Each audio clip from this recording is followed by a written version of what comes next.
name's Martin Tooth. I own the HQ 1 tonner behind us, and Mitch from Haltech has given it a tune.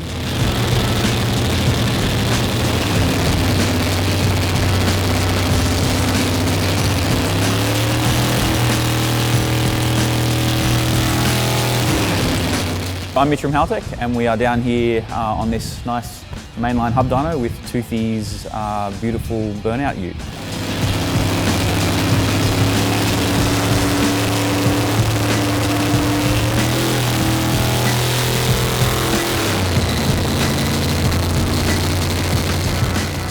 Basically, the car's a purpose-built burnout car. I went to Sam at West End with the brief of pretty much saying that it had to spin to 9,500. We did a short stroke with a long rod. Pretty much based it around sort of a NASCAR build. So it revs its tits off basically.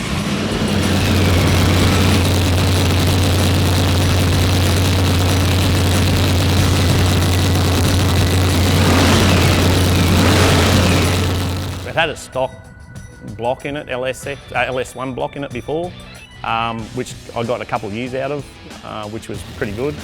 But obviously it never revved past about 7,000, or 6,500, 7,000. It was known as the duck shooter because I couldn't keep it off the limiter. I just bury it every time I get in. I get too excited and the foot goes to the floor. I don't look at anything else. I don't read gauges, I don't read anything.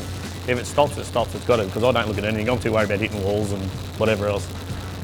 When it decided to let go at the end of its life, well, I just don't like leaving things the same, so I decided to change it up a bit, much to my missus' disgust. So after a lot of heartache and a lot of money, yeah, so here we are. So it basically looks the same, but it's a whole different machine.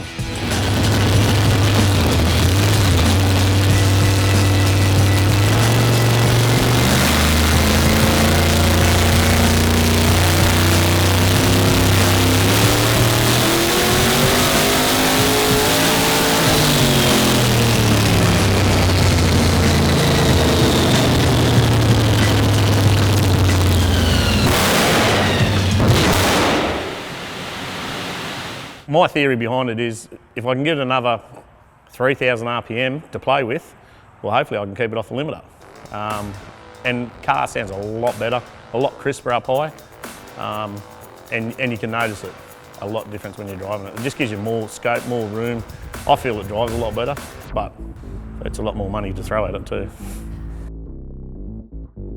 Motor's LSX, it's about 326 cubes. And we're running an 871 blower shop blower on it. It's got a Big and Ugly hat. It's running marine injectors, so it's EFI. It's got an Elderly 110 mechanical fuel pump on the front. It's got a daily dry sump pump and sump on the bottom of it, which is a pretty smick piece of gear from the States. It's got all the fruit in it, pretty much. Yeah, and it's finally come together. Toothy basically came to us via Mark Arblaster, and yeah, just needed a bit of a hand getting sort of a hold on the electronic setup in the car.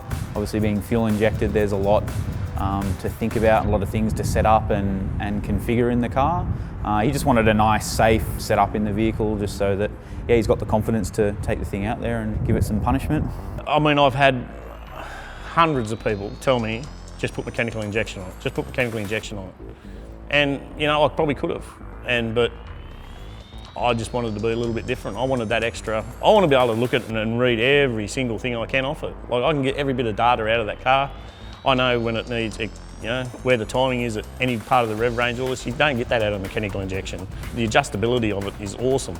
With the Haltech system, we've got so many methods and ways of keeping an eye on the health of the engine. So we can keep an eye on things like oil pressure, fuel pressure. Everything. We can change everything without just not even putting a spanner on the car, and that's very attractive to me. The ECU is able to trim based on the information it's being given, so it has wideband air-fuel ratio sensors in each collector for each bank. So it knows that it needs to be running this air-fuel ratio when he's up it. If it's too lean or too rich, the ECU will basically do what it needs to do to keep it exactly where I've set it. So we really want to take as much data as we can and let the ECU basically monitor everything for you. So Toothy knows that he can just get in the car, he can drive it as hard as he wants, and if anything goes wrong, if it loses a fuel pump belt or a dry sump belt or something, he knows that he doesn't have to worry about anything. The ECU will just turn it off or give it some more fuel where it needs it. That's really what, going to EFI, that's probably one of the biggest benefits of it.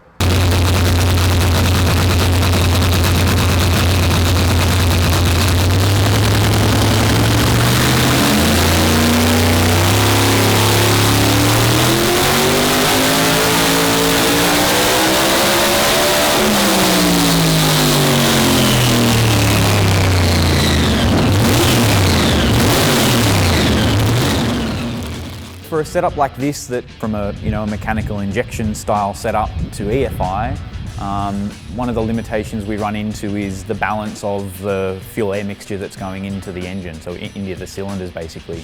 At the moment we've just got the 9 injectors above the blower, which keeps the blower cool and everything else, but it gives you a bit of variance in the dispersion of the fuel. By the time your fuel air mixture gets through the blower, it basically goes wherever it wants to go. You have no per cylinder control over the fueling to an engine like you would in a traditional port injected engine, like any modern EFI car. So for something like this, the tuning difficulties that you run into and what takes a lot of time is making sure that the engine is as balanced as it can be. When we can't do per cylinder tuning in the fuel side of things, like in the case of this, we really just need to look at the engine as a whole and make sure that it's happy to run at whatever Toothy wants to throw at it.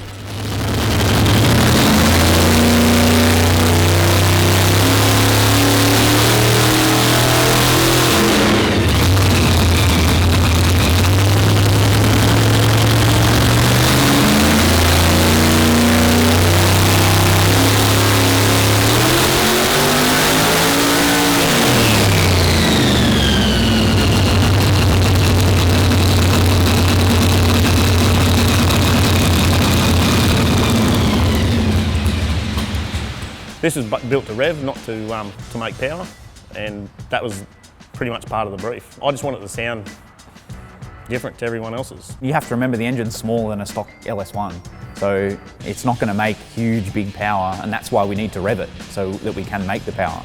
I never chased horsepower, and I said that when I spoke to Sam. It was all about RPM.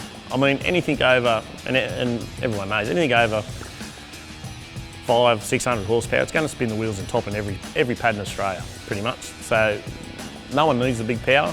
Yeah, look, I was expecting for this size engine with the amount of boost that it's running, 700 or 800 horsepower safely, and it'll do that all day, every day.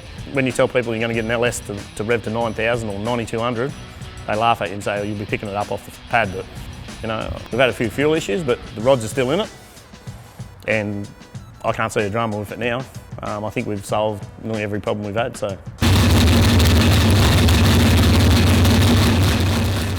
moving forward, to really bring it to the next level and to make it super reliable, I think we'd have to go down, put injectors in the runners, another row of injectors in each runner, just to give us the tunability on each cylinder. The tune's never ever really done. You can always keep going every step of the way and find little tiny things here and there that you can improve on, but you'll never ever finish. It's a never-ending job. So for Toothy that just wants to get in, he just wants to get in and drive the car. After all of these issues converting over to this EFI setup that he has had, it'll be good just to end at a safe result like we have and get him in the car just to drive it.